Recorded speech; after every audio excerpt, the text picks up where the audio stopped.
I'm not going to put that in there. Zingerman's Guide to Giving Great Service by R.E.W. I'm not going to say that. I'm not going to butcher his name. I'm not falling for that. Sorry, right there. There's the man. There's no esoteric theory. No. And that's what I like about this book. It's just a real short, brief. Anybody can use it. It's a deli. And I went to a class of theirs several years ago, but let me tell you, if you're a law firm, you're a janitorial service cleaning office buildings, you're a plumber that calls on offices, the things he talks about here are obvious. If it was so obvious, why doesn't everyone do it? Now, when I took the class, he said a good thing. Ari said a good thing. He said, don't adopt the things we do, but adapt the things we do. So read what you will in this book and adapt it to your business. They do, this book kind of covers it in 5 areas. They teach it, they define it, they live it, they measure it, and reward it. So let's talk about teach it. So what does that mean? Their mission and their vision, they repeat it all and over. It's not just a mission statement on a plaque on a wall. They repeat it, and everyone, this is what I like about their company, everyone could get asked a question at any time. You can ask up, you can ask down. So you can ask your boss, say, what's our mission? What's our vision? And they have to repeat it. That's taught, and that all leads to why they give great service. Part of their vision is coming down to something they call their business perspective, which has 3 bottom lines: great service, great food, and great finance. And as you can see, 3 of their bottom lines, one of them is great service. And they teach that over and over, and they consistently teach it, and it's done for years and years. The only thing that changes is that they make improvements if something needs changing. And then they define it. And so a lot of us on our mission statements, we give great service. Well, what does that mean? So they define it so that everyone understands, and they do it in ways that they call in like recipes or cool thing. So here's 3 examples of what they give. Like they give the 4 steps to order accuracy.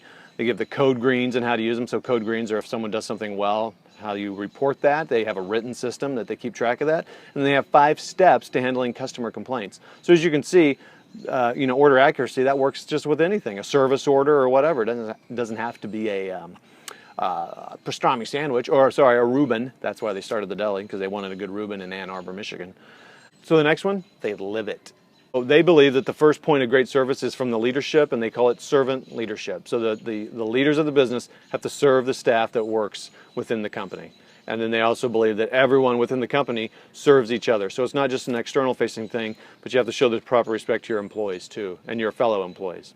They have managing unrealistic customer expectations. Now that's true in any business, but it's kind of a cool thing. He says the better business service you give, the more customers expect from you, and it's a good problem to have. He believes like 5% of his staff would give great service no matter where they worked. At a gas station, a McDonald's, the Ritz-Carlton. There's another 5% at the other end that won't give great service no matter what you do. Hopefully they don't even get hired, but it happens. And then there's the 90% in the middle that want to kind of go with the flow and want to do the right thing.